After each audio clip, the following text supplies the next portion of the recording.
So welcome to the P6 revision mock debrief. I hope everybody's had a chance to have a look at this particular mock exam and been able to do a reasonable job, hopefully. So now we're going to have just a quick debrief on each of the questions that you have been looking at in this particular mock exam. So I want to start off by just introducing the debrief by saying in this debrief we are focusing on exam success and developing good exam technique. One of the key things to do with the advanced taxation exam is to have a game plan. Focus on the parts you can do and start with the question you feel most confident with. So the one you can do best. Time allocation is very important. Work out your timings and allow yourself enough time to answer all of the parts. All right, so that's a very, very important thing to think about when you're going in the exam. The examiner has stated that students score well if they use pro formas that they have studied and cross-reference to the workings, making your cross-referencing nice and clear so that the examiner can follow what you've done. So that's our introduction. Now the next thing we're going to do is to go to our question. So this first question on your revision mock is called Chippy Minton. And this is the first of the compulsory questions that you've got to do.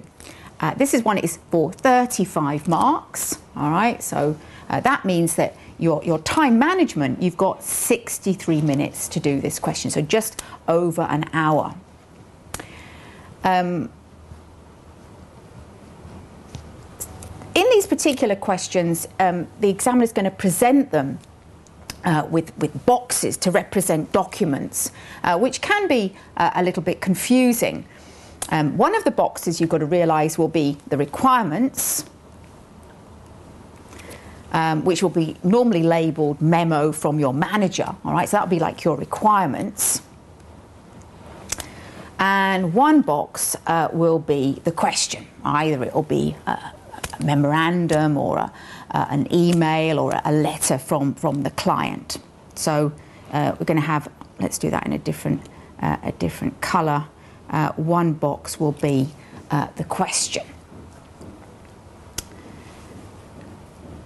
Now let's move on to the next stage, which is to have a game plan. And remember that game plan I keep talking about.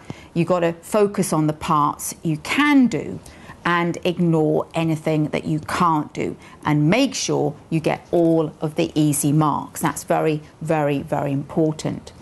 And the other thing that is very, very important with these questions is to plan your answer. Don't sort of dive in and make a complete mess of it. You know, plan. Think about grabbing those easy marks within the time scale. So plan your answer and think easy marks. Those are the ones I want to get.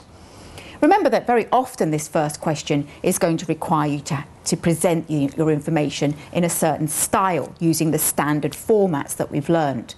So, I mean, it's very easy to get marks for presenting it in the right style. So, you know, make sure those are easy marks that you can get.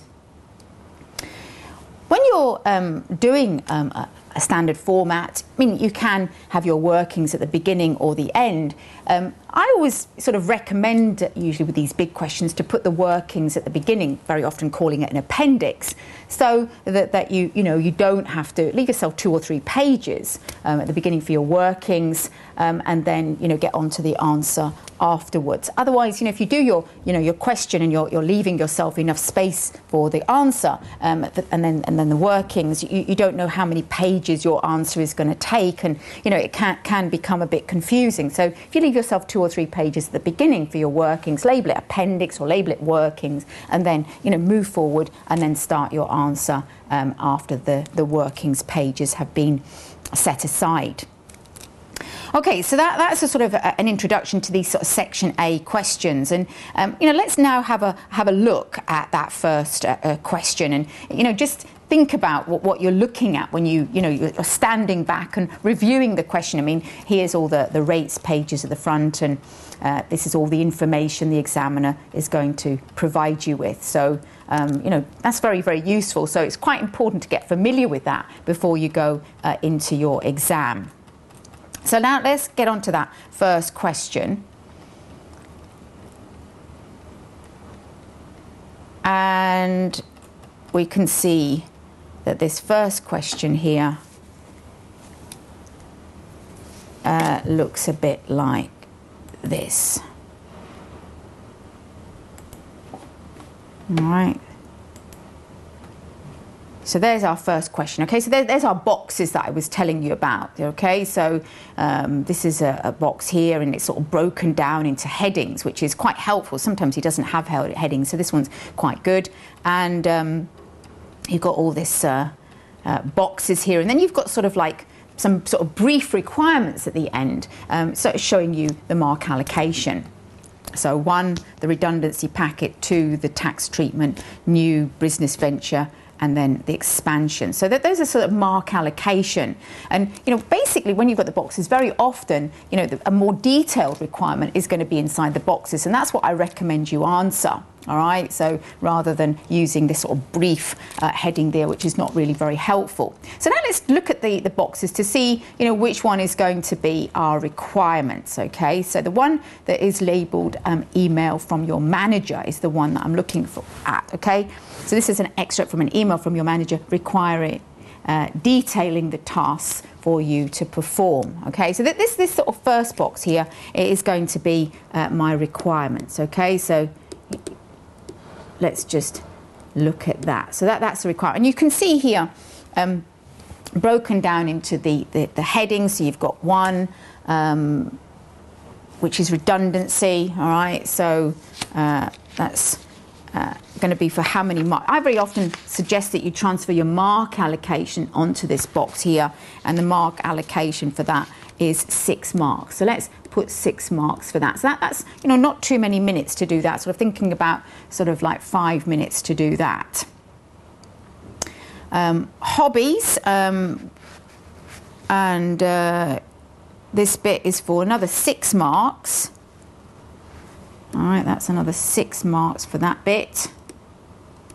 And then this new bit is for, that's the main number of marks. That's 14 marks for that. And then you've got 7 marks for that last bit. Okay, so sort of breaking it down into the mark allocation, so that gives you a sort of an idea of how long you've got to spend on each bit. All right, so breaking it down into the sections there. The email from the client, okay, so Chippy's going to be the client. Okay, this is your question, and obviously this bit here is for the first bit, so just put 1 next to that. Redundancy, this bit is for number 2, so put number 2 next to that. And then this is the new business venture, number 3 next to that. And then expansion of your business, that's number 4. Okay, so those are breaking the question down into the parts. And this bit here is going to be your your question here. Is going to be the question. All right, so that's the story. And when you look at the requirements, you see the requirements inside that box are a bit confusing, isn't it? So what I always suggest to students is to try to break that requirement down into sort of tasks that he wants you to perform. So what you're trying to look at here is for tasks.